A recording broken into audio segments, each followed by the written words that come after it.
guys! For today's video, itutur ko kayo kung paano pagpunta ng Quezon City Hall from Ayala.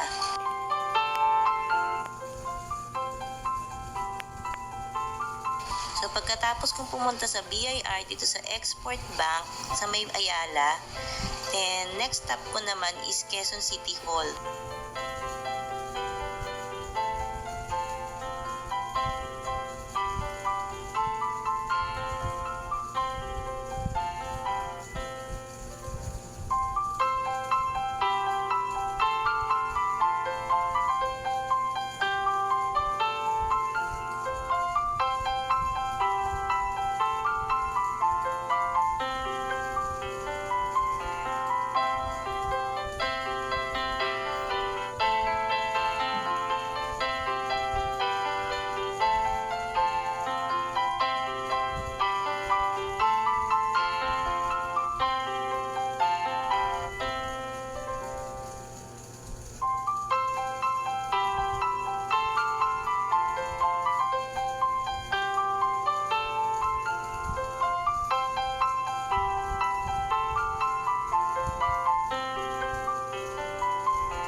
Nandito na ako sa MRT Ayala. Then, ang next stop ko is North EDSA.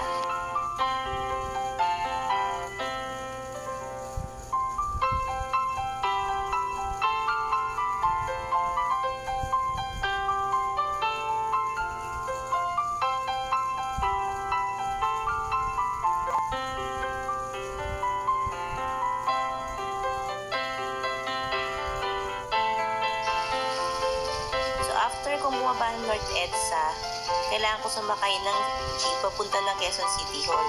So naisipan ko na lang pumasok dito sa Trinoma since mainit naman sa labas.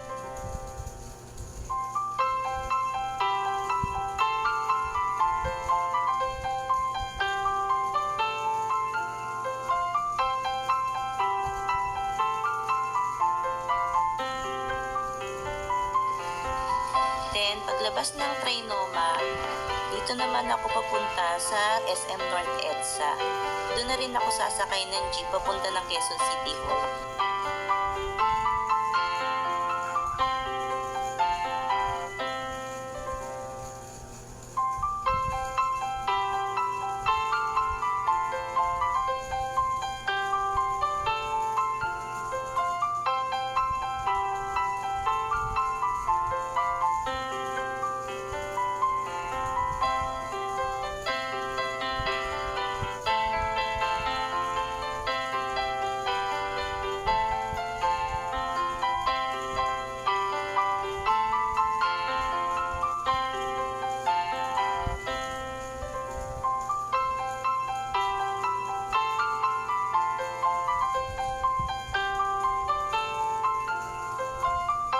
Then finally, sa pagkatapos ng mahaba-habang lakaran at mahabang pila sa jeep, nakarating din ako sa Quezon City Hall.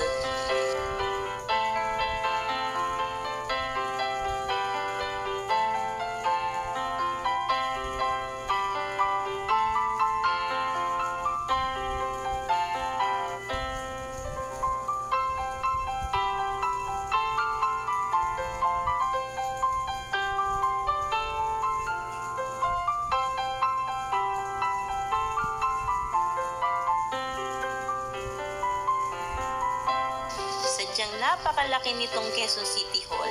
Nung una nga akong pumunta dito ay naligaw pa ako. Pero nung mga katagalan na, nakasanayan ko na rin. Bali, ito nga pala yung likod na part ng Quezon City Hall. So nakita niyo yung mga building dyan. Lahat dyan, per department lang yan. So hindi ko na nakunan lahat kasi nalobat na ako. Hehe.